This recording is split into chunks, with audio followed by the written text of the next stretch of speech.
Olá, boa tarde a todos. Fred, é um prazer imenso estar aqui.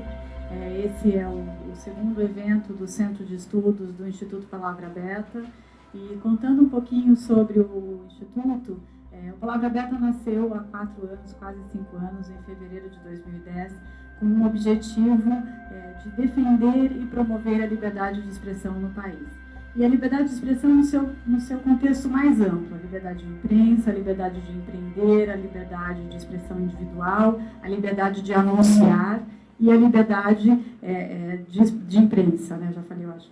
Mas, e esse objetivo, quando colocado numa faculdade, numa escola de comunicação, sempre vem a pergunta: é preciso ainda, nos dias de hoje, termos um instituto com um propósito específico de defesa da liberdade de expressão?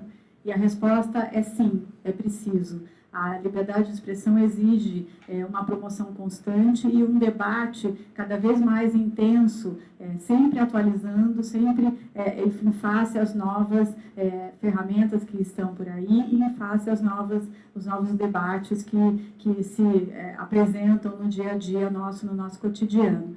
E esse evento faz parte, então, do Centro de Estudos, que foi criado no início desse ano, com o objetivo de promover o debate junto aos alunos da academia e também incentivar a produção acadêmica. Num ambiente onde a gente vive, em plena liberdade de expressão, é preciso fazer com que os estudantes voltem a pesquisar, a estudar um pouco mais a fundo a importância dessa defesa e dessa promoção. E hoje é um dia bastante especial. Nós temos aqui 2 pensadores da liberdade, 3, na verdade, que tem o Francisco Viana, que está na plateia nos assistindo, que contribuíram para um livro que, na saída, eu gostaria que vocês pegassem, tem um exemplar para cada um de vocês, que é uma coletânea de artigos com o objetivo de debater mesmo a liberdade nos seus diversos prismas. E hoje a gente vai ter aqui um pouquinho uma palhinha desses 2 conselheiros do Palavra Aberta e que tanto nos ajudam, nos apoiam nessa promoção da liberdade. Eu espero que vocês aproveitem e convido a todos a entrar no site do Palavra Aberta, palavreaberta.org.br, e sejam todos defensores da liberdade de expressão. Muito obrigada.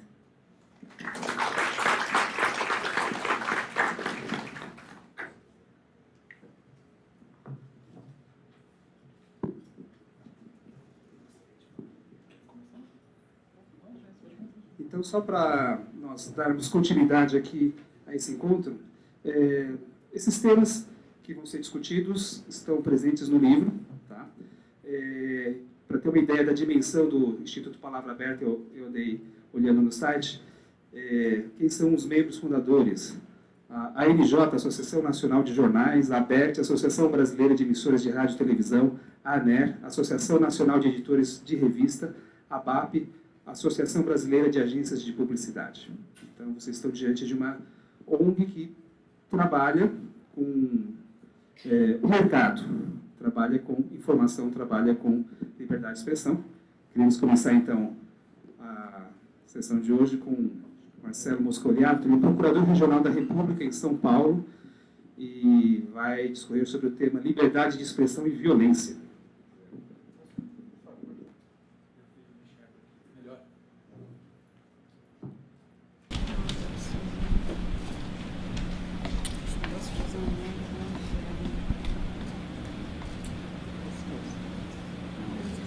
Boa tarde, me escutam bem? Tudo bem?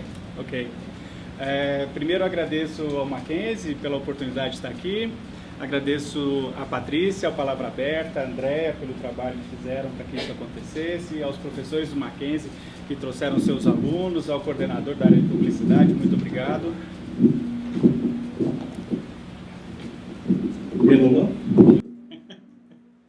E eu vi o Palavra Aberta nascer, e eu sei que ele está em pé por conta da Patrícia. Seu trabalho, desde o começo eu acompanho, vejo a dificuldade. E discutir liberdade de expressão no nosso país não é fácil.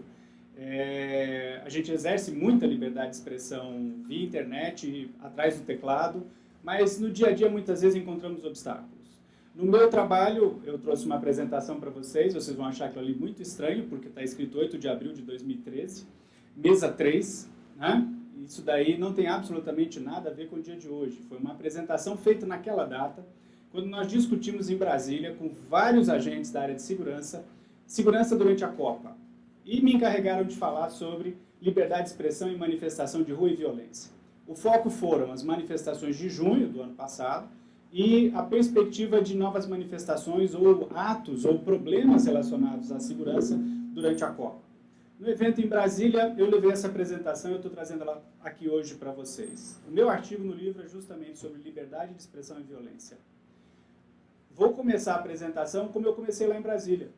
Vou dizer para vocês que a gente não tem que se preocupar com violência a mais em qualquer evento no país. Por quê? Por hora vão morrer 5 pessoas, por dia vão morrer 119, por ano vão morrer mais de 42 mil assassinadas no nosso país. Esse é o retrato da nossa realidade. Os números publicados em 2012 a respeito de violência no Brasil apontam que foram assassinadas em 2012 50.108 pessoas. Em 2012 foram 157 mil assassinatos nas 3 Américas. O Brasil respondeu por 1/3 desse volume de assassinatos. Nós vivemos num país violento. As causas da violência são múltiplas, a gente não vai chegar a uma conclusão a respeito delas. Mas é bom a gente sempre pensar que, muitas vezes, exercer liberdade no nosso país, e não só de expressão, pode resultar, sim, em situações de violência. O que eu quero trazer à consideração de vocês é justamente o que a gente viu nas ruas no Brasil e os problemas relacionados à tentativa de controle, regulamentação e regramento a respeito de liberdade de expressão e manifestação de rua. Você quer mudar? Quer que eu mude? Posso mudar que eu vou mais rápido? Daí eu uso 20 minutos. Meu dilema, então, minha pergunta para vocês é o que fazer? As manifestações de rua aqui em Mato Grosso, Cuiabá, aqui, pertinho, não? Conhecem o endereço? Não? Vocês não conhecem a Avenida Paulista? Olha a iluminação lá em cima, no dia nublado de junho do ano passado, Praça da Sé. Esse careca ali embaixo não sou eu. Tá? Eu concordo com o que está escrito atrás, mas não sou eu ali. Contra a repressão, manifestação pacífica. Dá para perceber alguma coisa de anormal nessas manifestações? Os médicos na rua, Praça da Sé... Não, aqui acho que é Candelária, no Rio de Janeiro, tô certo? Isso daqui também no Rio de Janeiro. Isso daqui é a Avenida Paulista, o prédio da Fiesp com a bandeira do Brasil. Vocês devem ter acompanhado, devem ter participado, devem ter visto, porque foi uma oportunidade de enxergar a história acontecendo ao vivo e a cores. Eu tive essa oportunidade algumas vezes na minha vida. Eu vendi cachaça em cima de uma Kombi do DCE nas diretas já em 1982. Eu fazia parte da diretoria do meu centro acadêmico, a gente tinha que arrecadar dinheiro além de se manifestar pelo direito de eleger presidente da República. Naquele ano não deu certo, mas para frente funcionou. As manifestações, via de regra, na sua maioria, foram pacíficas e nós não tivemos problemas. Vejam a quantidade de gente na Avenida Paulista. O que nós tivemos, violência nas manifestações, é diferente. O que vocês percebem aqui? Aquela massa de pessoas não aparece, são poucas as pessoas. Diminuiu o número de participantes violentos, com alguns objetivos específicos. No anterior, iam sacar dinheiro no banco, né? Aqui eles foram às compras. É um manifestante saindo com uma televisão de tela plana de uma loja no centro de São Paulo.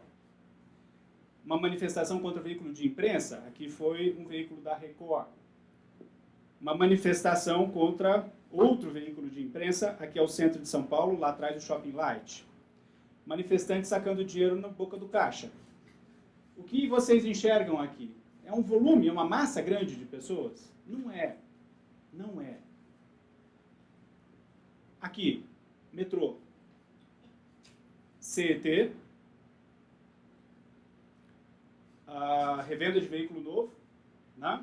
Próximo daqui. Aquela massa de pessoas não está fazendo isso. Polícia Militar. Prefeitura de São Paulo, essa imagem ficou famosa por causa do estudante. Né? Não sei se é isso. Acho que é estudante, né? Ele ganhou as páginas do mundo todo, esse sujeito. Acho que ele nem sabia que ele ia ficar tão famoso. Aqui, novamente, contra banco. Manifestantes sacando dinheiro.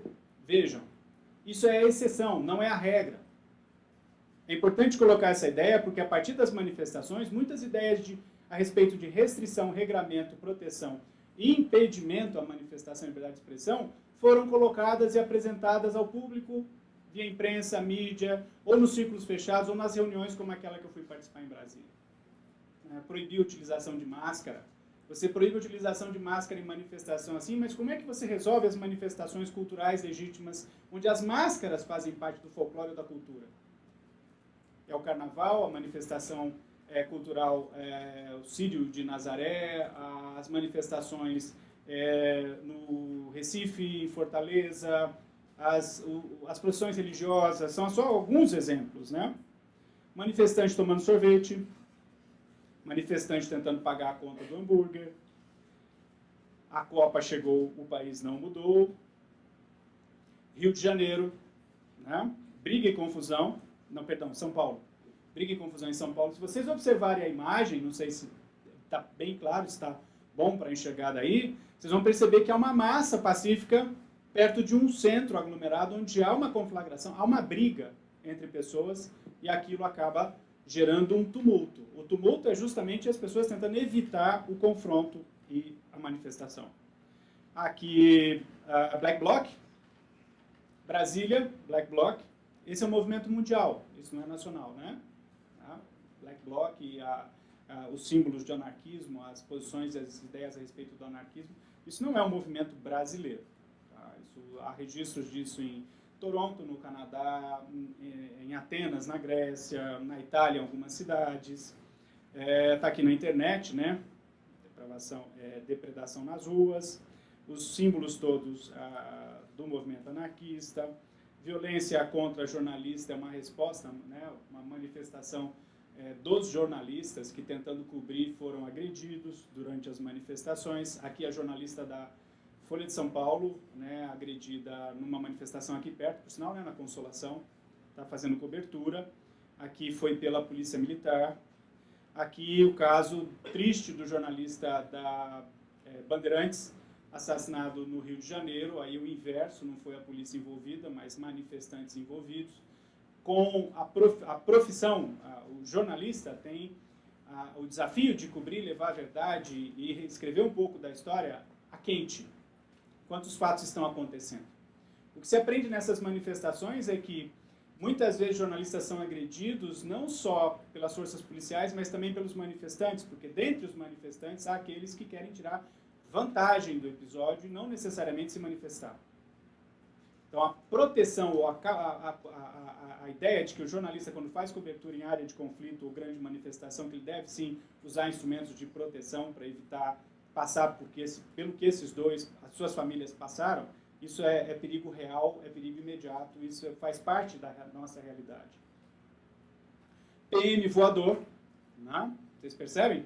Ele está tentando sair deixar uma área de confronto, ele leva uma rasteira de um manifestante que está atrás e ele cai, né? O jornalista teve a felicidade de pegar justamente o momento em que ele se lançava. Por que eu trouxe os PMs? Justamente porque às vezes, nós temos a percepção, a impressão de que a violência policial é resultado única e exclusivamente de autoritarismo, repressão ou truculência. Não, nem sempre é assim.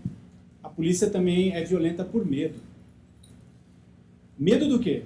Medo de perder o controle, medo de perder o respeito, medo de ser agredido fisicamente.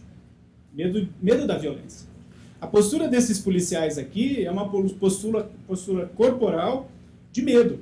Se vocês observarem, eles estão enfileirados, bracinho cruzado, alguns incertos a respeito de como ficar com as próprias pernas, e a postura de tenho que defender isso que está atrás de mim, mas não sei até que ponto eu sou capaz de fazer isso. A negociação com as polícias em áreas de manifestação é complicada, porque o medo muitas vezes aflora. Uma das causas de violência em todos nós, mamíferos, é o medo. Medo gera, sim, violência. Violência não só em manifestação de rua. Violência nós temos no Brasil no futebol.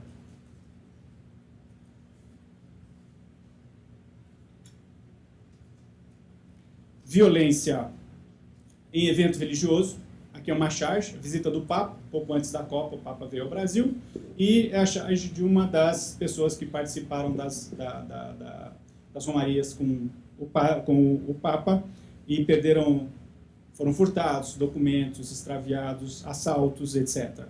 Peregrinos são vítimas de ladrões durante a Jornada Mundial da Juventude, Rio de Janeiro. Violência dentro de prisões, essa é a prisão de Pedrinhas, no Maranhão, é um dos piores episódios da história prisional do país, né? Caso semelhante aconteceu já em Campinas, alguns anos atrás, acontece atualmente no Paraná, hoje é uma grande rebelião prisional no Paraná, há alguns meses, algumas semanas atrás, mesma coisa em Santa Catarina, né? Essa é a situação prisional. Liberdade de expressão aí, como fica? É uma pergunta, né? O Brasil violento, estão aqui os números, os dados colhidos, comparativos, vou deixar a apresentação para vocês se interessarem, e os números que colocam a nossa realidade.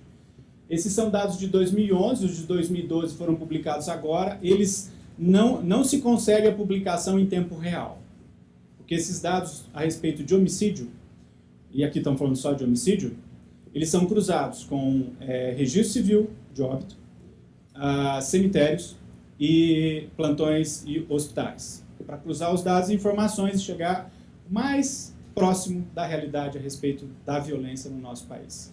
Os números são estrondosos. Esses de 2011 era 21,8 por 100 mil, estava dando quase 5 por hora, 5 homicídios no Brasil por hora. Isso dentro de uma política de desarmamento implantada desde 2004. Lembram-se que a gente fez a legislação, a implementação da legislação para desarmar a população? Pois é. Acho que isso só implicou em redução de homicídio no trânsito, as brigas de trânsito, o resto não. E o que fazer? Essas são algumas ideias e propostas a respeito disso.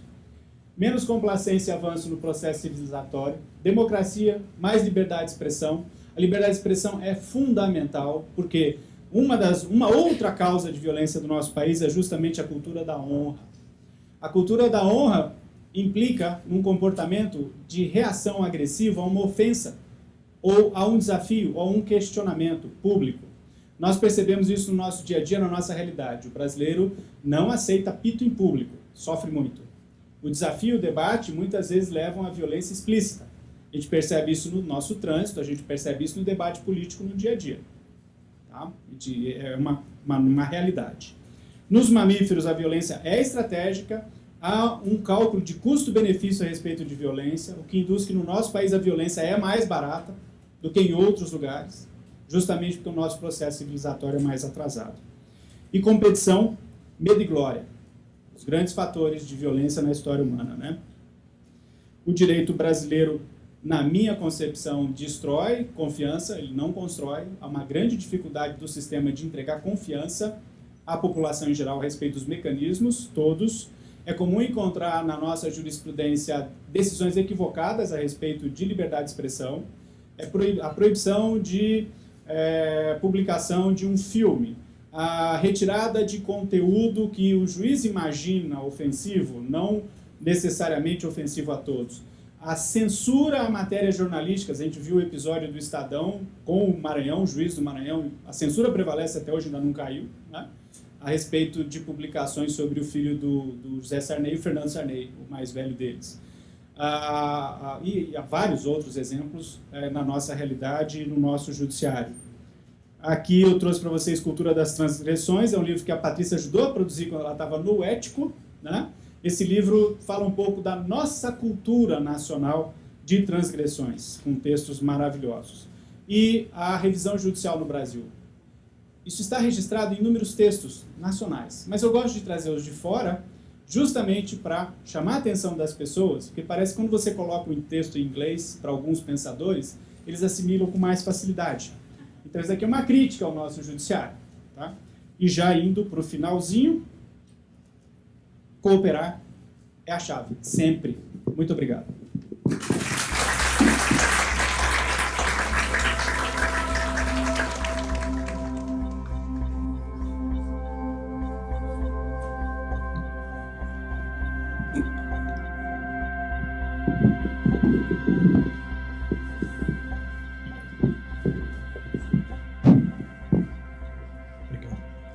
Boa tarde a todos, gente. Prazer estar aqui. Eu sou o Marcelo do Google.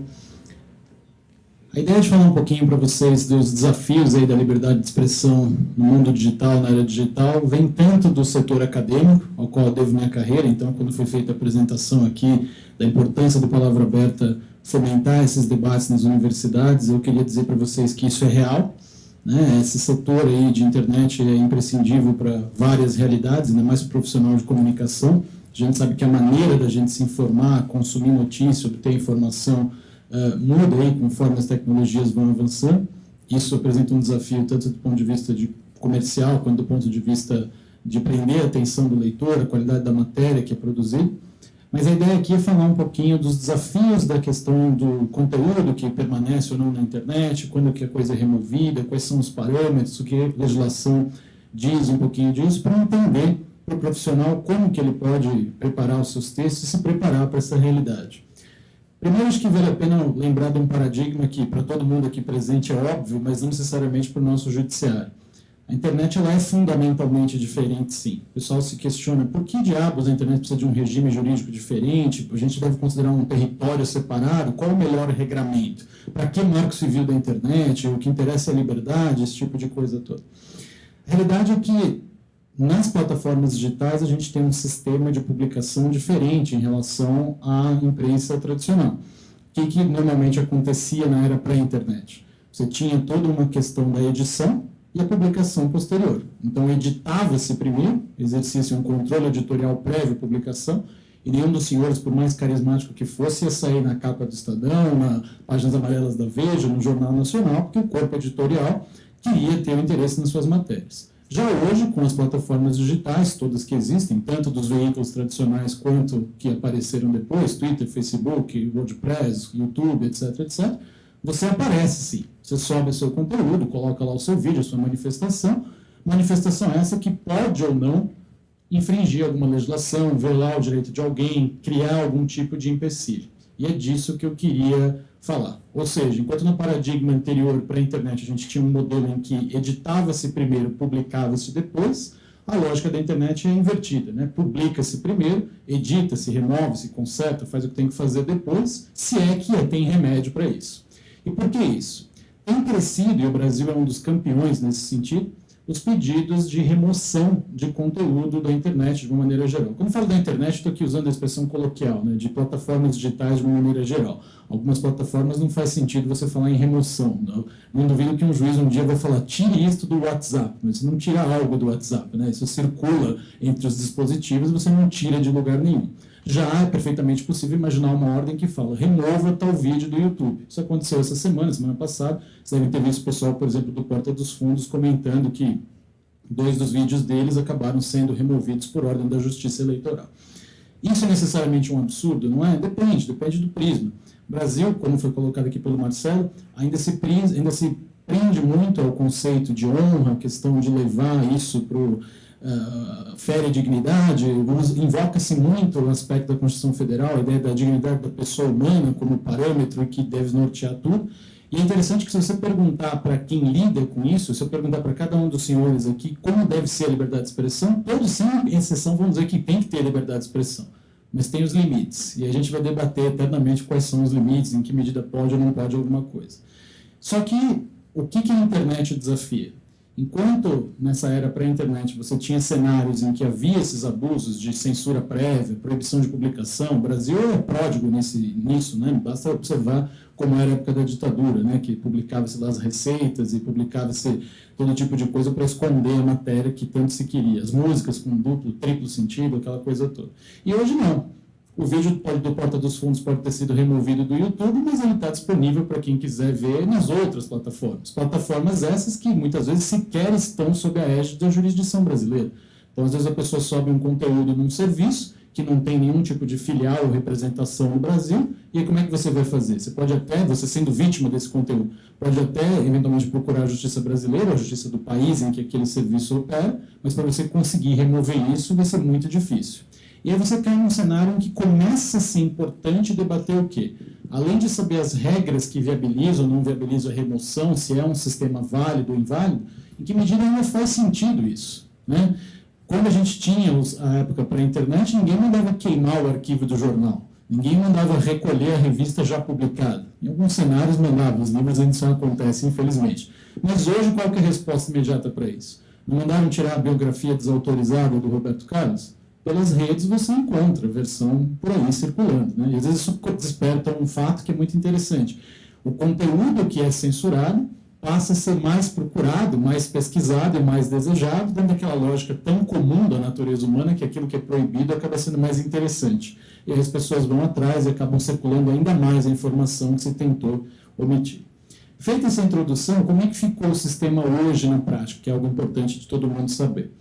Para o Marco Civil da Internet, o que foi o Marco Civil da Internet? Agora é uma lei federal que trata do uso, da regulamentação do uso da internet no Brasil, então traz alguns direitos para os usuários, algumas responsabilidades para as empresas e estabelece alguns parâmetros de conduta, tanto para usuários, quanto para empresas, quanto para o setor público.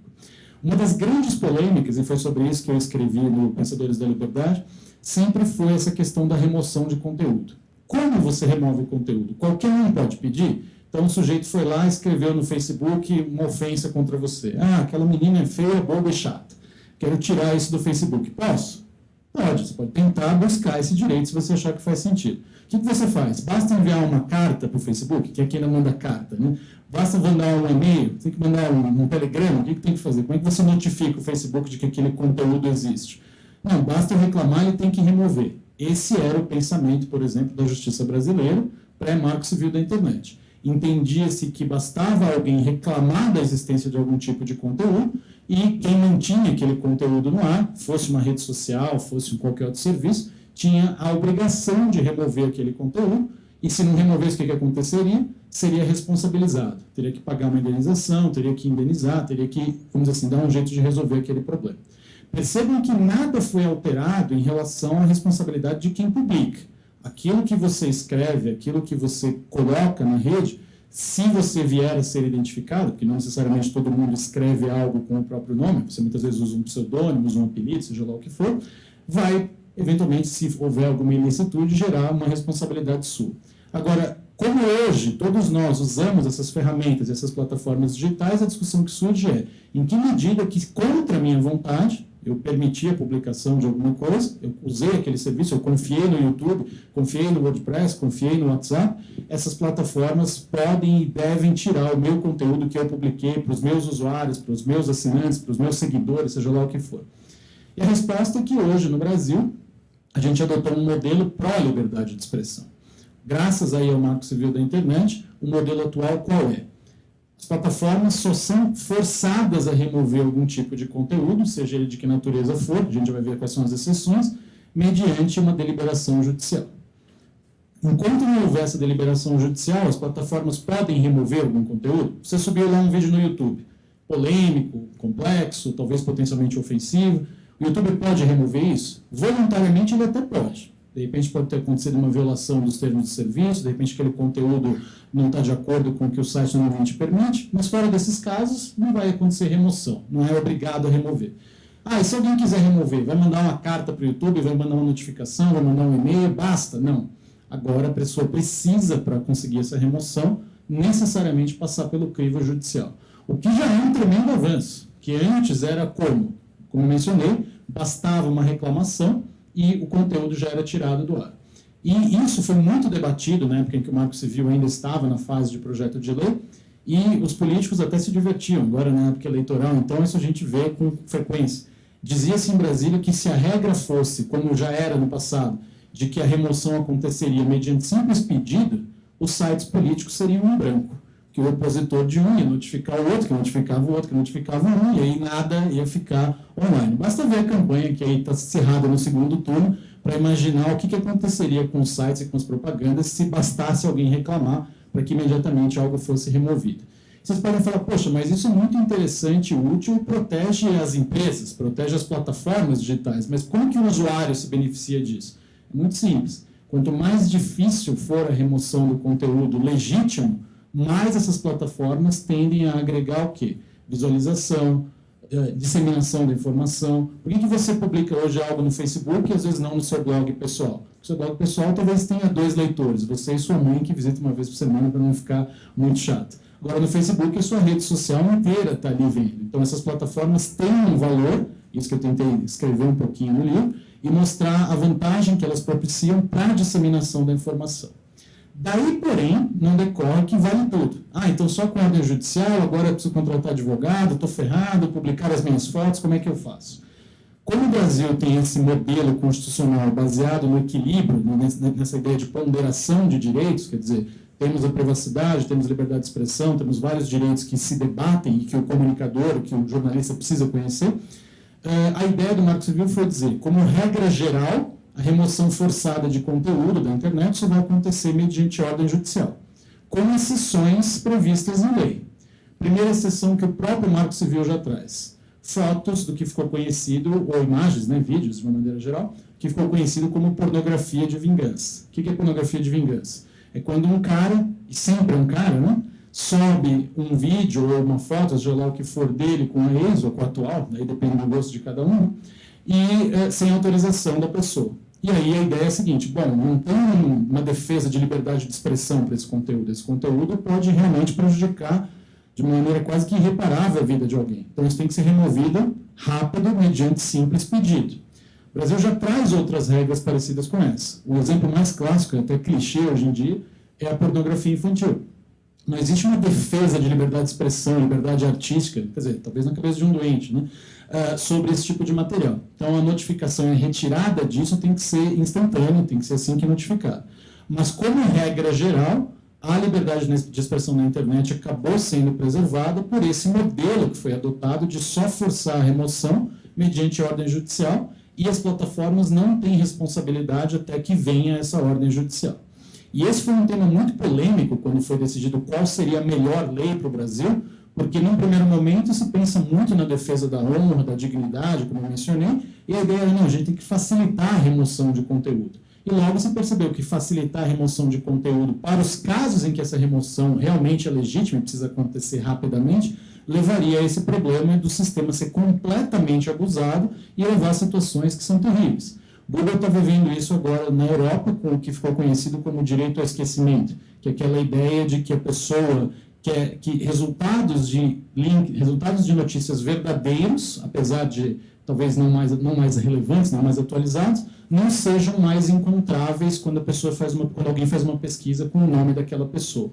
Uma figura parecida com o que existe no direito brasileiro com a reabilitação criminal, aquela ideia de que você já pagou a sua pena para a sociedade, já cumpriu, seja lá qual for a penalidade que você foi condenado, então não deve mais constar de registros públicos informações a respeito do que você fez ou deixou de fazer em relação a isso. Quando a gente está diante desses cenários, o pedido parece legítimo. Agora, o que a empresa tem mais visto nesses mais de 170 mil pedidos que já foram recebidos aí nesse espaço aí de 4, 5 meses? São pedidos do tipo pedófilo que ainda tem processos em andamento que quer que desapareça da pesquisa esses ataques sexuais que ele fez. Empresas que violaram direitos de consumidores, inclusive em casos de fraude, que não querem resenhas negativas a seu respeito para desaparecer de sites variados. Sites como já existem vários no Brasil, tipo Reclame Aqui, vários de reclamação, que a pessoa vai lá e coloca quais foram os problemas. Médicos que cometeram aí erros profissionais e lesionaram a saúde de vários pacientes e que não querem que isso conste da ficha. Quer dizer, o pessoal quer que a busca seja só honras ao mérito, só medalhas, só um arco-íris bonito, maravilhoso. E não é isso, Quer dizer, a liberdade de expressão ela tem os dois lados. Um é você ter a liberdade de publicar o que você deseja dentro dos parâmetros possíveis, e outro é a liberdade de encontrar e ter acesso às informações que viabilizam o seu conhecimento, a sua reportagem, a sua investigação. O jornalista, melhor do que ninguém, sabe a importância disso, quer dizer, de poder ir buscar a informação, poder encontrar a informação que vai levar a uma matéria isenta, uma matéria de qualidade. Então, esses desafios no Brasil foram parcialmente solucionados pelo Marco Civil da Internet, com a adoção dessa regra forte e rígida de que a remoção de conteúdo depende, para que ela aconteça forçadamente, de ordem judicial. Onde que estão os problemas, porém? Aí é algo que a lei não vai resolver. Aí a cultura jurídica brasileira, que as gerações vão devagarzinho ajudando a modificar, a mostrar a realidade da rede, que é a cultura de ainda ser muito fácil conseguir a remoção, mesmo pela via judicial. Infelizmente, não é nenhuma crítica aos colegas aí de magistratura, o pessoal da faculdade, mas é relativamente fácil obter ordens de remoção de conteúdo de todo tipo aí de material na internet, sobre esses argumentos às vezes excessivamente vagos, né, de que houve uma ofensa aí à dignidade da pessoa humana, houve uma ofensa a isso, uma ofensa aquilo. Hoje os juízes, até pela pressão que eles sofrem com a grande quantidade de casos que eles têm, são muitas vezes instados a falar, bom, realmente isso daqui está na internet, deve estar prejudicando a pessoa, eu vou mandar tirar. E às vezes não se dão conta da qual dimensão, a dimensão social que a eliminação daquela informação vai causar e o efeito cascata que vai acontecer. E aí alguns cenários são interessantes. Por exemplo, um caso que eu sempre gosto de contar, que aconteceu com o Maradona em 2006, na Argentina ele entrou com uma ação judicial pedindo para Google e Yahoo removerem dos resultados de pesquisa qualquer informação negativa a respeito dele. Genérico dessa maneira. Obteve a liminar em primeira instância. O juiz de primeira instância da Argentina deu a ordem para ele. Google recorreu, falou que era um absurdo, etc. Levou a decisão, levou a questão até a Suprema Corte da Argentina, acabou revertendo a decisão, mas o Yahoo, na minha visão, adotou uma postura muito interessante. Depois que essa decisão foi implementada, e apesar deles terem recorrido, toda vez que alguém pesquisava por Diego Maradona no Yahoo Argentina, aparecia, não há resultados. Por que isso? Porque era a ordem tão genérica, tão ampla, que era humanamente impossível saber quando que eles estariam certos ou errados para dizer isso viola, isso não viola. Basta aqui falar a verdade universal brasileira. Pelé é melhor que Maradona. Para ele, claramente ofensivo. Né? Para a gente, é óbvio que é a realidade do nosso futebol. Então, eu quero chamar a atenção de vocês para isso, para o seguinte. Cada um de vocês, nas suas profissões, conforme vocês forem escrevendo, publicando, tweetando, fazendo seus updates, etc., estão sujeitos a essas regras, tanto do ponto de vista pessoal quanto profissional.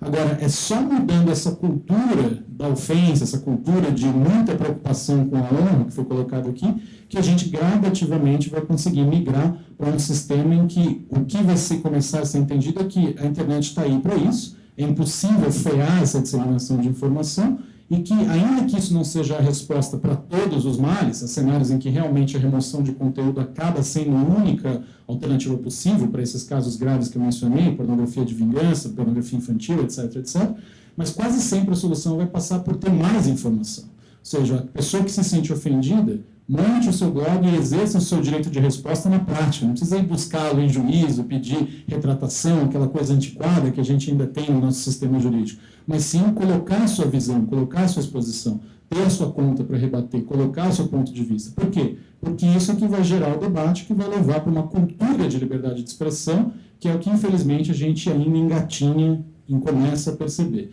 E por que isso? E com isso eu concluo para a gente já abrir para o debate. Eu gosto sempre de lembrar dessas passagens, né, de que a liberdade de expressão ela não foi criada, ela não foi instituída para defender as opiniões fáceis. É muito fácil todo mundo falar platitudes e generalidades e agradar todo mundo se dá a mão, canta kumbaya e está todo mundo feliz, né? Não, a liberdade de expressão existe para defender aquela minoria polêmica, para defender aquela opinião casca grossa, para defender aquela visão que é crítica, que é ácida, que é óbvio que não se confunde com ofensa, que não se confunde com outros cenários. Mas é para isso que existe a liberdade de expressão. Então, às vezes, a gente vê muitas opiniões polêmicas sendo ditas por aí. Mas isso é um absurdo, esse cara devia ser preso, etc, etc. Às vezes é melhor deixar um cara desse falar. Porque se ele é mostrado e a ideia é exibida e ela é ridicularizada, ela é debatida pelo seu mérito, a gente evita o quê? Situações como a do caso, que talvez seja o mais emblemático aí no direito brasileiro, do caso Elvanger, por exemplo. Só para ilustrar para vocês. Quem foi esse sujeito? O sujeito que escreveu um livro antissemita, basicamente aquelas asneiras, né, dos neonazistas, né? Supremacia da raça branca, negação do Holocausto, aquela coisa toda. E houve um grande debate no âmbito do Supremo Tribunal Federal, há vários anos atrás, se esse sujeito deveria ser enquadrado na legislação criminal que nós temos a respeito de preconceito, essa coisa, ou se deveria se deixar ele falar. Acabou preponderando a ideia de que era assim, um crime de preconceito, aquela coisa toda, mas eu chamo a atenção bastante para o raciocínio que foi desenvolvido nos votos vencidos desse caso, que diziam basicamente o seguinte, e isso é muito verdadeiro na era da internet, então olha a presciência da corte lá atrás, que era basicamente o seguinte, ao calar um sujeito desse, você o transforma em mártir, da impressão que ele foi censurado pelo Estado e que as ideias dele eram boas. Ao passo que se você deixa o sujeito falar certas asneiras dentro de certos limites, obviamente, é melhor que as ideias sejam ridicularizadas e que não se crie uma legião aí de seguidores dessas atrocidades. Então, com base nisso, que é importante ter em mente esse cenário da liberdade de expressão online, que já que as ferramentas permitem a gente publicar o que quer, podem existir as consequências por meio das investigações, mas, ao mesmo tempo, a cultura da liberdade acaba se sedimentando justamente pela dificuldade, o que é algo muito positivo, de controle dessas plataformas todas. Então, a apresentação inicial é essa e vamos nos divertir aí com o debate. Obrigado, gente.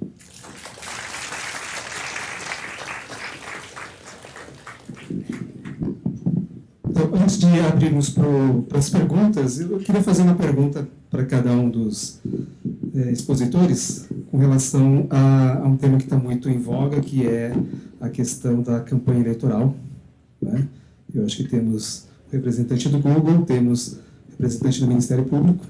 Como podemos entender, por exemplo, certas manifestações, seja da presidente, seja do candidato, com relação às inverdades ou à violência que se comete, distorcendo fatos históricos. Gostaria que cada um pudesse falar um pouco sobre isso e, já que estamos em época de eleição, também dar um esclarecimento para nós. Obrigado. Obrigado pela pergunta. Todo o processo eleitoral brasileiro é muito interessante, porque um ano antes eles alteram a legislação eleitoral para tentar encaixar e resolver todos os problemas que aquele congresso, aquele conjunto de partidos políticos do momento identifica como necessário para uma disputa, que eles dizem justa e equilibrada, no próximo pleito. É óbvio, a expressão do cenário político é a expressão da nossa sociedade. Nós temos 28 partidos dentro do Congresso Nacional.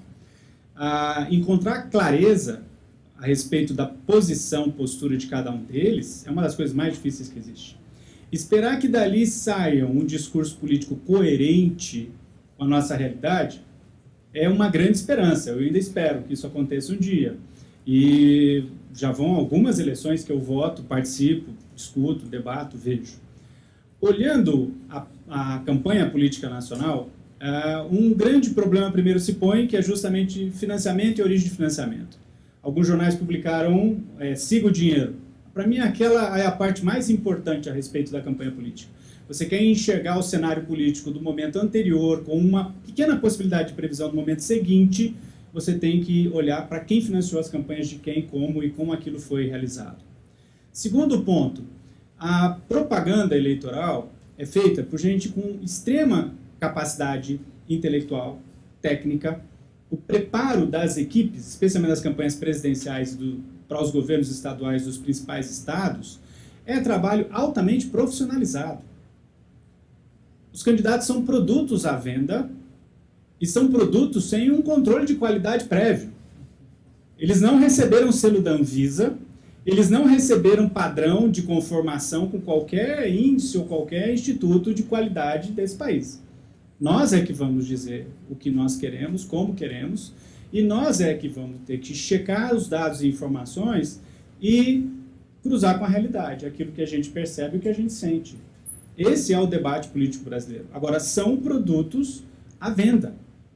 Isso é claro já há muitos anos. O espaço de publicidade eleitoral na televisão, na internet, né, na mídia em geral, as campanhas são cada vez mais caras e elas são cada vez mais complexas em termos de debate político. Era comum, eu me lembro do passado, fazer uma pergunta direta para o candidato e o candidato responder alguma outra coisa fora do planeta e ninguém insistir para aquele, olha, mas não foi isso que eu te perguntei.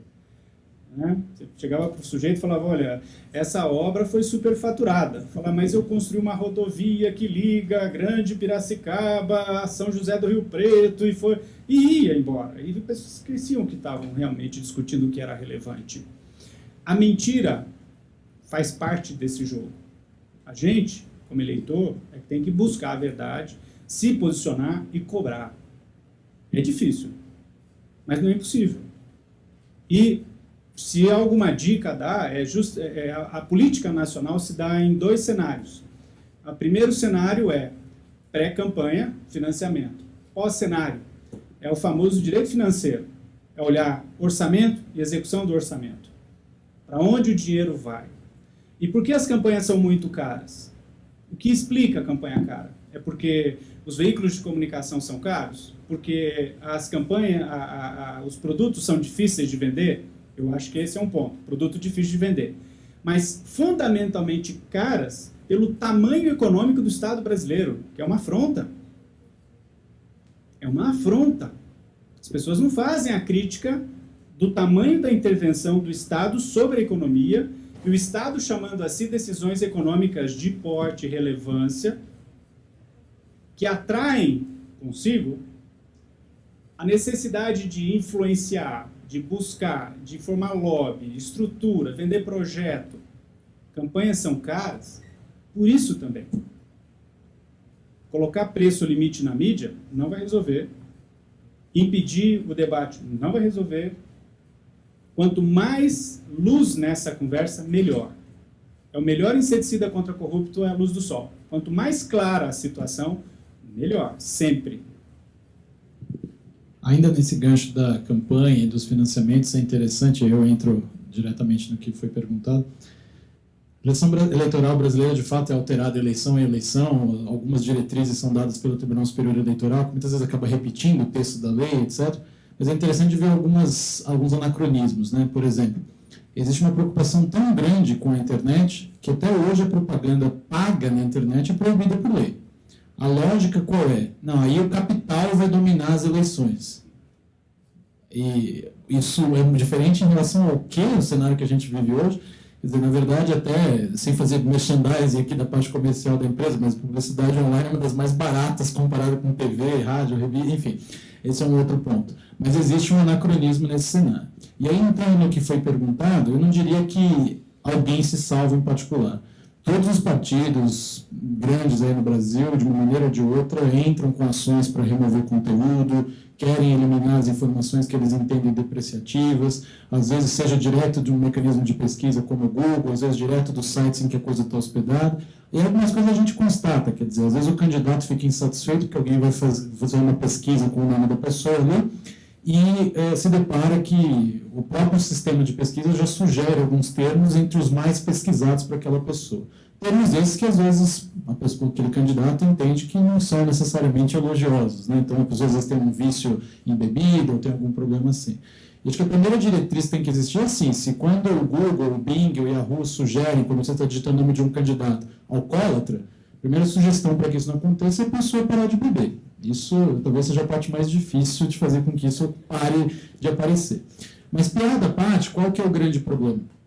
Existe aquele cenário que eu mencionei de se querer que se busque as informações rosadas, douradas e maravilhosas a respeito de alguém. Ninguém quer nada negativo a seu respeito, isso é da natureza humana, e principalmente o político, que vive da sua projeção, da sua imagem. E aí você se depara com esse cenário de profissionalismo que o Marcelo falou, que é qual? A estrutura das campanhas dos candidatos sabe muito bem a linha que eles traçam, no sentido de começam com acusações mais leves, com distorções mais difíceis de serem, vamos dizer assim, empiricamente demonstráveis, dificulta, vamos dizer assim, o TSE às vezes dá uma decisão num sentido ou no outro, até que se aproxima a data da eleição. Próximo da data da eleição, em que talvez não haja tempo hábil de medidas mais contundentes serem tomadas, você começa a ver o nível da campanha, para qualquer lado, não estou aqui defendendo nenhum lado nem outro, começar a desandar.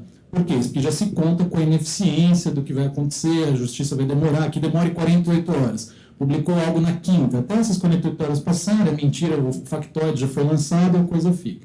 E aí, de novo, acho que eu reitero o que o Marcelo disse, quer dizer, os candidatos vão fazer esse jogo, vão entrar no jogo de querer tirar, querer polemizar, querer distorcer, vai caber de fato ao eleitor tentar filtrar um pouco isso. E como que o eleitor filtra isso? Pelo menos na era atual, justamente por meio de todas as informações que ele pode obter. Que bom que a gente não está vinculado só ao canal estatal com a propaganda oficial. Que bom que a gente pode buscar as informações de todas as maneiras, na imprensa qualificada, de qualquer corrente que siga, né, com a linha editorial que for, com as redes sociais, com as opiniões dos outros, mas eu só alerto para uma coisa, e essa é uma falha que todos nós, em menor ou maior medida, cometemos. Muitas vezes a gente só busca as informações de auto-reforço, né? Quer dizer, você tem um partidarismo, você apoia o presidente ou você apoia o candidato. O que vai acontecer? você só se circula com os amigos que já apoiam, você só lê os materiais dos jornais que já tem aquela visão, e às vezes você não quer ouvir o outro lado. E isso, na minha visão, como cidadão, nem como nenhum chapéu específico, é um desperdício, né? Porque a gente tem tanto acesso a tanta informação e nada melhor do que tentar ler um pouquinho dos dois lados para tentar chegar no seu próprio juízo. Infelizmente não é o que a gente vê, a gente só vê essa coisa do reforço, cada um vivendo a sua própria bolha, só lê o que critica um e elogia o outro ou vice-versa, e a internet tem muito mais informação do que isso.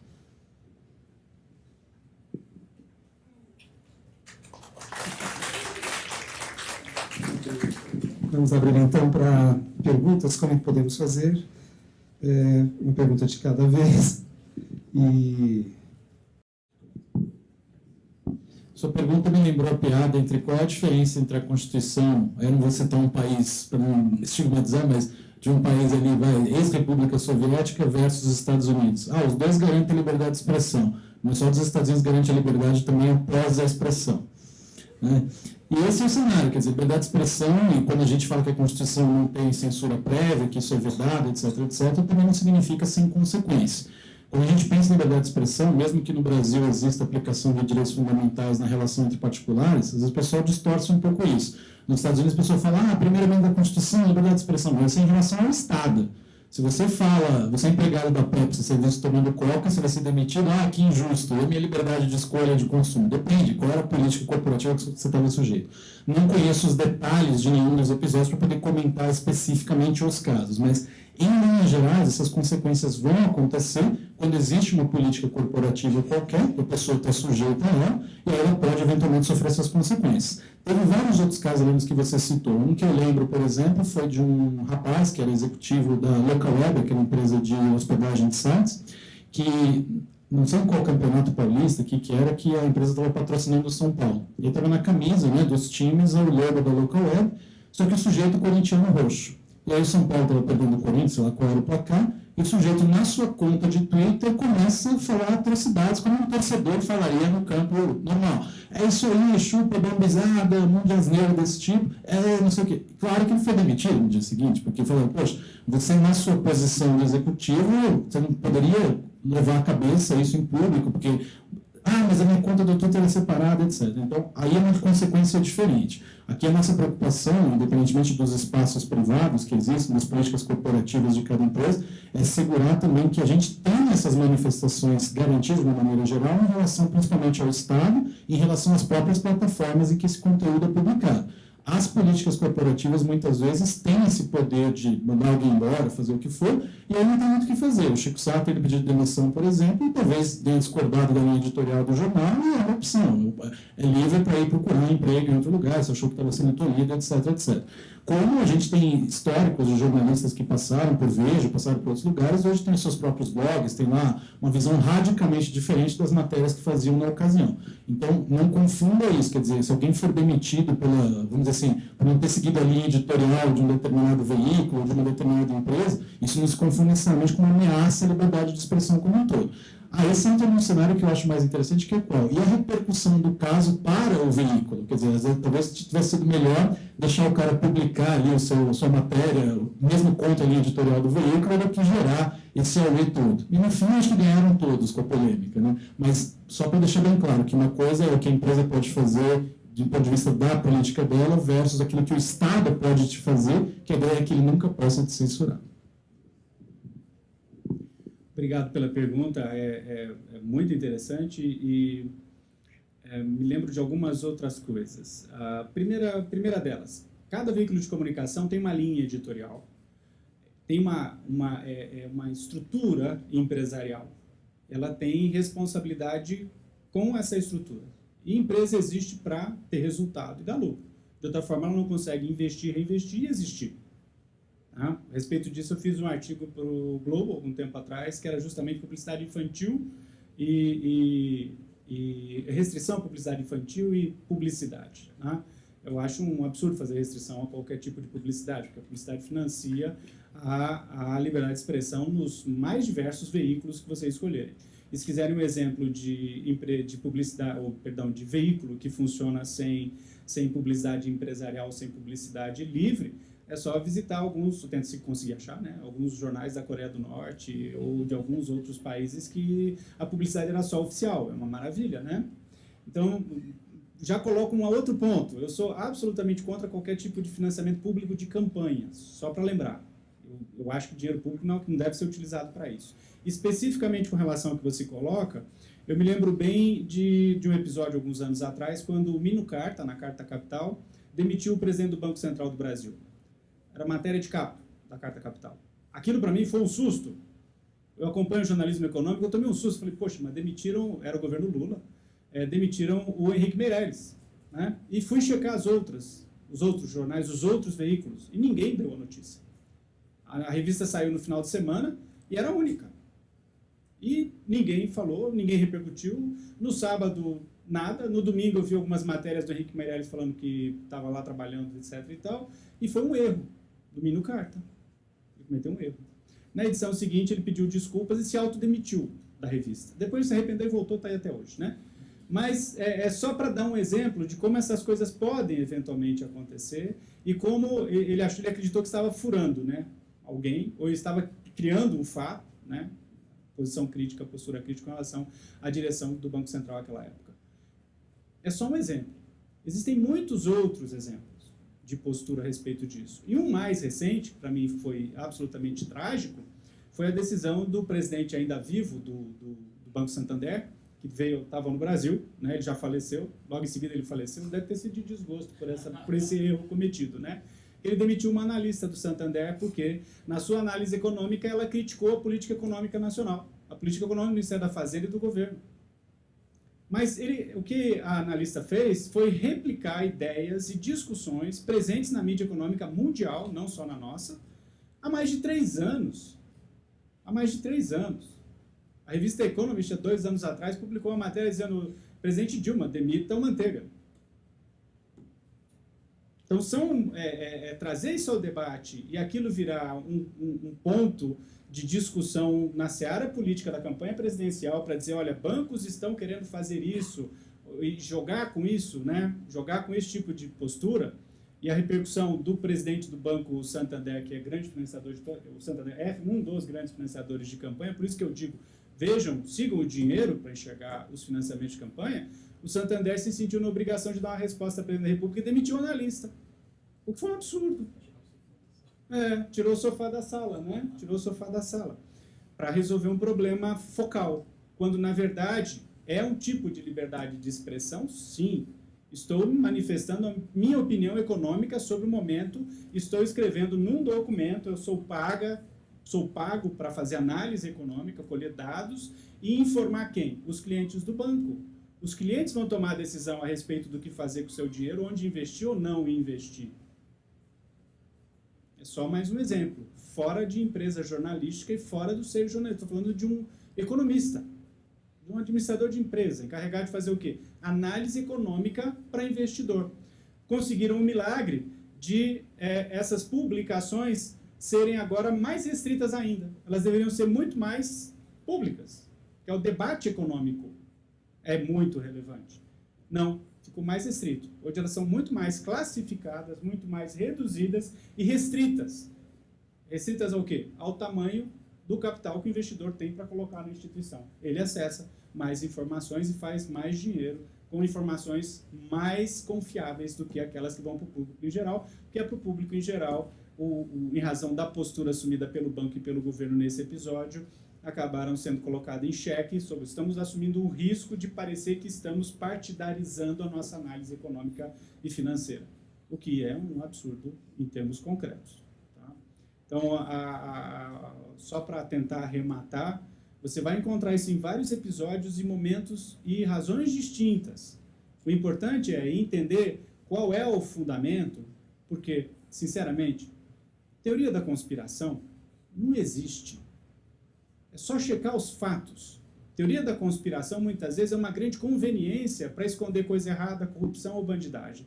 Eu escuto teoria da conspiração há anos, nos casos de corrupção que eu tenho, que eu já toquei na Procuradoria e ainda toco alguns. E é interessante notar no trabalho criminal, eu sou procurador criminal desde 1988, muitos aqui não tinham nascido ainda, é que político não comete crime, ele é perseguido.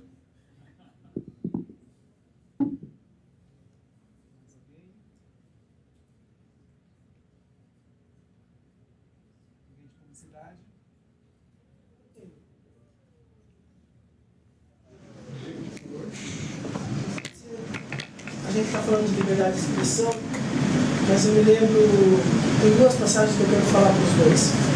Uma eu acho que o pessoal de publicidade e jornalismo não lembra, mas há muitos anos atrás a internet nem tinha existido ainda, houve um fato com donos de escola, um casal, donos de uma escola de crianças, e foram acusados de combinar as crianças com convivência, tal, não sei o que. E essa escola, chamada Escola Base, toda a mídia deu, e assim, entrevistou todo mundo, e todo mundo desceu o cacete, e o casal foi escorraçado, foi julgado socialmente, foi condenado socialmente. Hoje esse casal, pelo que eu sei, que eu andei vendo, eles estão completamente depressivos, moram no interior, são duas pessoas acabadas. Em passado anos foi provado que eles eram inocentes e que essas crianças foram conduzidas a dizer no interrogatório que bulinavam nela. E ninguém foi condenado, nem os pais, nem os psicólogos, nem os jornalistas, apesar de eu ser jornalista, ninguém foi condenado. Por sinal, eu acho que o único jornal que não foi imparcial na análise ou na publicação das matérias foi o antigo Diário Popular, que hoje é Diário de São Paulo. Passando para a internet, uma coisa que eu tenho percebido muito também é que assim, tudo que se posta na internet, seja em qualquer rede social, como você falou assim, a gente, apesar de eu ser adepto da liberdade de expressão, mas o que eu fico chocado é que assim, você publicar hoje, demora-se 48 horas para se tirar do ar, só que todo mundo aqui já julgou. Se fulano fala que é contra negro, se fulano fala vamos matar nordestino, se fulano fala vamos quebrar mesmo, porque é quebrando que a gente consegue o que a gente quer, isso fica, parece assim, se retira do ar, mas está depositado na cabeça de todo mundo. Ou, se alguém aparece alguma coisa assim, todo mundo que lê já julga e não questiona, já condena antes mesmo de ter alguma coisa. Eu queria saber aonde que fica esse limite de quem publica, eu acho que vale para eles também, porque assim, conferir fonte, na escola base todo mundo conferia, falava com o delegado. Só que o delegado queria ser um grande hobby, e ele soltou tudo que ele podia. Então aonde está, né? Até que ponto também tem esse lance da empresa, como é que a empresa vai analisar isso daí, porque o jornalista tem que ir atrás de fato. Então, queria que vocês comentassem um pouquinho sobre isso também, sobre a liberdade de expressão e a avaliação de fato. Eu vou falar rapidinho. Esse episódio é terrível na história do nosso jornalismo. Eu acho que a partir dele nós todos aprendemos muito, tá? Muito com esse episódio. Destruiu uma escola, destruiu uma família, foi um verdadeiro desastre. Tá? A falta de resposta do judiciário em favor da escola e da família é uma falta de resposta não para eles, é uma falta de resposta para toda a sociedade. Te dou um pequeno exemplo. Outro dia... Eu não condenei não o judiciário. Não, mas tem que condenar. O judiciário é muito pouco questionado no nosso país. A academia não questiona o judiciário, digo academia jurídica, tá? A academia não questiona. Se ele não questionar o judiciário, ele não vai mudar, e já passou a hora dele mudar. Te dou um exemplo para dizer por que ele também não respondeu a outros casos, e vou pegar um exemplo pequeno. Recebi um caso outro dia, alguns anos atrás, uma criança perdeu o braço no trem, em Bauru, foi parar no hospital público, no hospital engessaram o braço, ela machucou na linha do trem, foi parar no hospital público fizeram o engessamento errado, o braço teve que ser amputado, alguns meses depois. Ela entrou com um processo contra a União e contra o hospital. Ela ganhou, 41 anos depois. Ela perdeu o braço com 9, 41 anos depois ela ganhou. O sistema funciona muito mal. Esse episódio da escola base serve para a gente aprender como nós somos e evitar escola base. Mas nós não aprendemos bem a escola base, não. Esse ano, no Guarujá, uma mulher foi assassinada. Ela foi linchada. Ela foi linchada. Uma das coisas, não sei se alguém aqui viu o vídeo daquele episódio, mas o Assusta estava disponível em algumas plataformas. O vídeo é assustador, não pelas imagens que mostram da mulher, que são muito poucas, mas pela festa popular em torno daquele linchamento. Eram crianças correndo ao lado, mulheres falando para os homens o que deveriam fazer, homens falando, não, eu vi ela mesmo, eu vi em tal lugar, eu vi na internet, eu vi na plataforma, eu vi... Aquilo é assustador. É assustador. Por quê? A mulher era inocente, ela fez uma brincadeira com uma criança na rua, ela estava num dia bom da vida. Numa comunidade insegura, uma comunidade exposta a essa violência cujos números eu mostrei para vocês, e numa situação de absoluta incerteza, absoluta incapacidade de compreensão da realidade. Aquela comunidade não aprendeu nada com a escola base. Ela fez justiça com as próprias mãos contra uma mulher inocente na comunidade. E aquilo era assustadoramente uma festa popular, aquele linchamento. Isso é assustador na nossa sociedade. E esse é o nosso maior desafio. E eu só vejo uma das respostas, um dos caminhos que eu vejo para isso acabar, diminuir, reduzir, é um judiciário eficiente. E quando eu falo judiciário eficiente, eu não estou falando de juiz. Eu estou falando de operador do direito. Eu estou falando de advogado, promotor, delegado, juiz. Por quê? A profissão dos advogados, e eu me incluo nelas, é a única que controla o poder da República. O judiciário só tem advogado. Antes de ser juiz, é bacharel em direito, faz exame de ordem, vira juiz, vira ministro, vira procurador da República, como eu, essa é a minha carreira. Vira promotor de justiça, procurador do Estado, escolhe o título. É a profissão dos advogados. Se essa profissão não for pressionada à responsabilidade diante dessa violência e desse sistema, a gente não vai enxergar a resposta no curto prazo. A sociedade aprende com a escola base. A sociedade aprende com a publicidade, a divulgação, as informações, a liberdade de expressão em torno desse linchamento. Mas o judiciário não deu sinais de que aprendeu com isso, não. Quando eu digo judiciário, me entendam, é o sistema de justiça brasileiro, eu não estou falando de juízes. Eu estou falando de todos os envolvidos, todos os operadores do direito dentro desse sistema. Só uma complementação rápida. Veja como é uma faca de dois gumes, né, a questão da internet. Talvez casos como a escola base você pudesse evitar, porque hoje o jornalista e mesmo o cidadão comum tem à disposição todas as ferramentas para checar os fatos até não poder mais. Quer dizer, não confiei nessas fontes, vou atrás de outras pessoas, consigo contato com outras pessoas que fazem parte daquela rede, assim sucessivamente. E, ao mesmo tempo, a gente tem esse episódio do Guarujá para demonstrar que isso só funciona se as pessoas se dão ao trabalho de ir atrás da informação e não, de novo, da questão do reforço. Eu volto a esse ponto e insisto muito nesse assunto. Tem um professor americano, o Cass Sunstein, que ele escreveu um livro recente chamado Sobre Rumores. On Rumors, ele fala. E o livro me assusta um pouco, choca a gente até um pouco, porque o que o livro demonstra? Que as pessoas, ao lerem que uma informação na qual elas acreditavam foi desmentida, a reação imediata é acreditar mais na versão mentirosa, em vez de imaginar que, por conta disso, bom, então agora eu vou ponderar. E isso acontece, de certa medida, com cada um de nós. Tem até uma piada no mundo jornalístico, os estudantes aqui me corrijam, né? Que assim, nunca acredita em nada até que tenha sido oficialmente negado. Né? Quer dizer, então, não é nada disso, então aí tem. Então, o que acontece?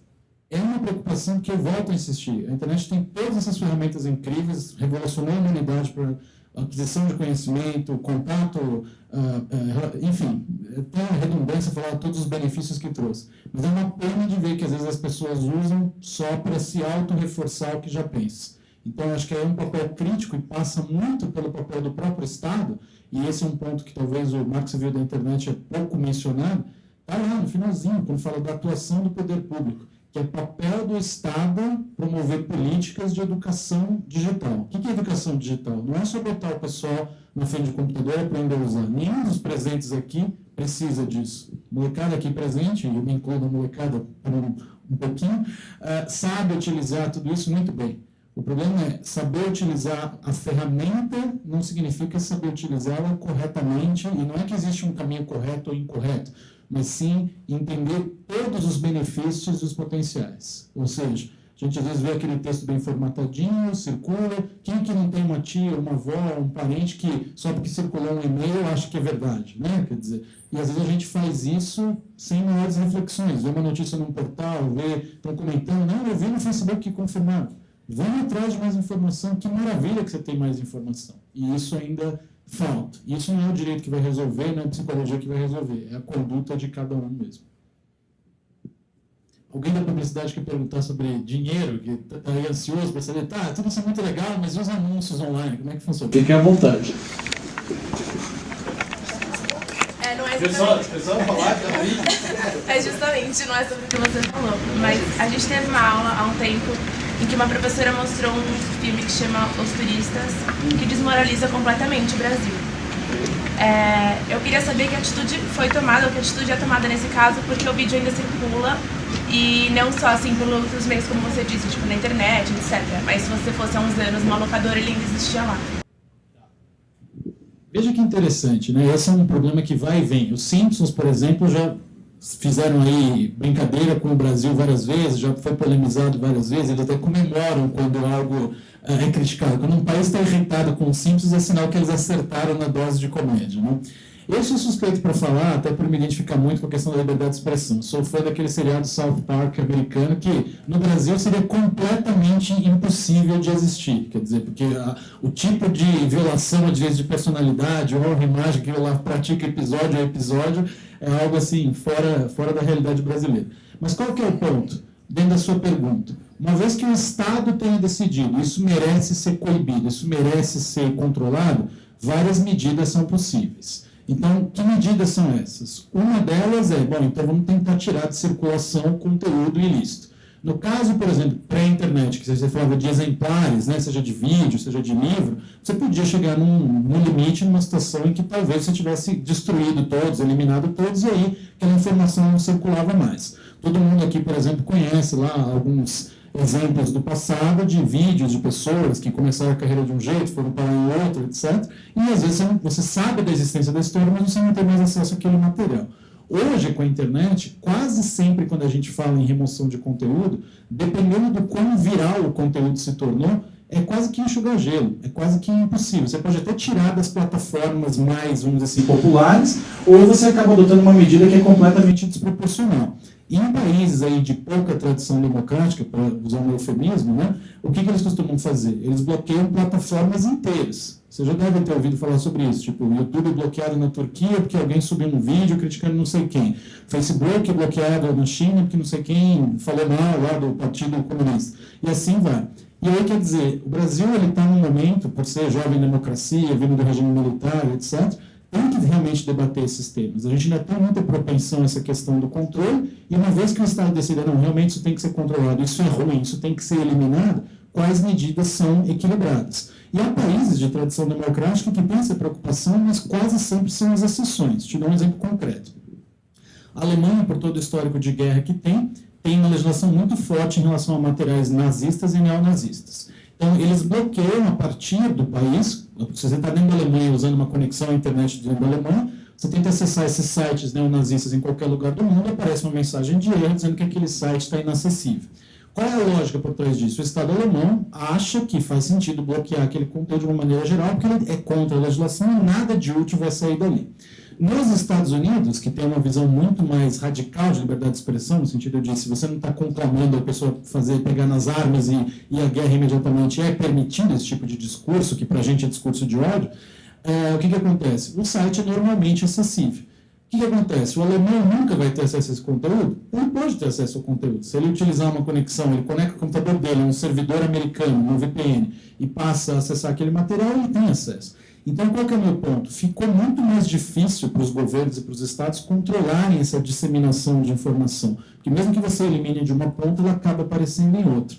E aí você surge num cenário em como é que eu tutelo isso adequadamente. A discussão aqui pode ser tanto, bom, a gente vai cada vez para um cenário mais restritivo, que é muito perigoso, bloquear plataformas inteiras por conta de um vídeo, de um texto, de alguma coisa, ou aceitar essa realidade e partir para um sistema, olha, não dá para coibir isso, então vamos assegurar o que a Constituição brasileira já tem, direito de resposta. Então, dá a visibilidade para o sujeito, dá a versão dele, e assim por diante. E isso vai ser um desafio ao longo dos próximos anos, porque mais plataformas vão aparecer, mais maneiras de disseminar o conteúdo vão existir, e o que a gente vive hoje é só o começo, quer dizer, veja que nós estamos em 2014. O direito, ele se orgulha, né? A gente fala em novo Código Civil, eu e o Marcelo somos na época que a gente lembra do velho, né? Do dia 16, Código Civil de 2002. 2002, em termos de internet, acho que era um paleozoico, né? Quer dizer, você não tinha Facebook, Twitter, YouTube, nada disso existia. Imagina daqui de 5, 10, 15 anos, o direito sempre vai estar para trás. E, no entanto, você não vai colocar a tecnologia de volta na lâmpada, né?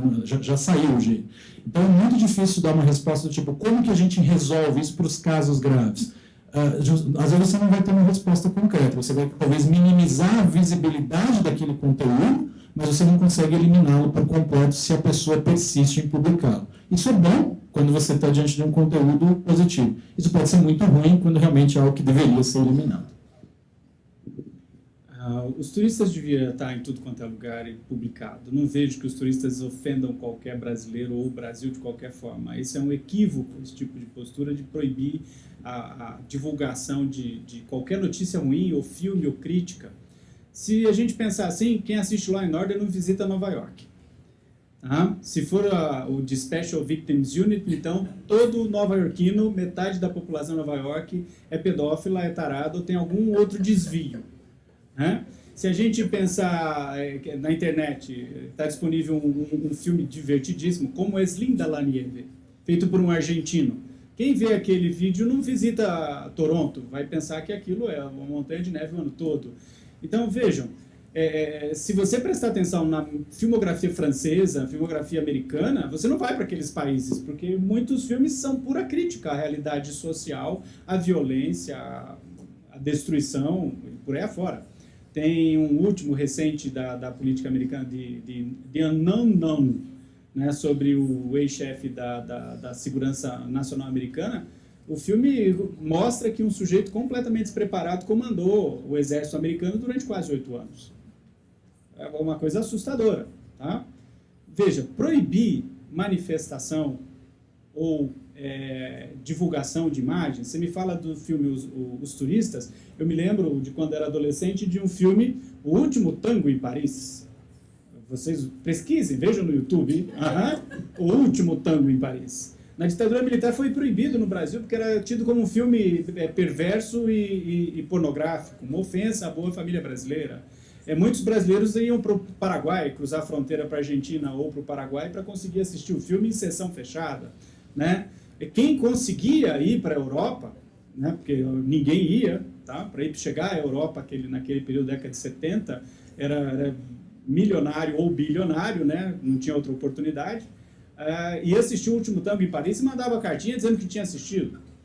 Era um sujeito diferenciado. Quem conseguisse assistir O Último Tango em Paris era especial. Foi proibido no Brasil. Eu assisti o filme escondido. O pai de um amigo meu comprou a fita fora, trouxe, molecada, todo mundo adolescente, não tinha nada demais. Mas fica, né, pega uma geração, né? A minha geração conhece O Último Tango em Paris, como a geração atual vai conhecer algum outro filme proibido, que algum magistrado, alguém pensou que aquilo era ofensivo, que não podia. É a mesma coisa que proibir a publicação de charges contra o Alcorão ou o islamismo aqui no Brasil, para evitar que o Brasil sofra atentados religiosos por conta das charges. Né? Primeiro, o Brasil não se enxerga no radar do mundo, não sabe o que é. Segundo lugar, se você não assumir uma postura ativa, proativa a respeito da sua capacidade de afirmação das ideias, que tipo de vida a gente leva? Né? O questionamento é esse, que tipo de postura? É questionar, por que proibiu? Não tem motivo para proibir.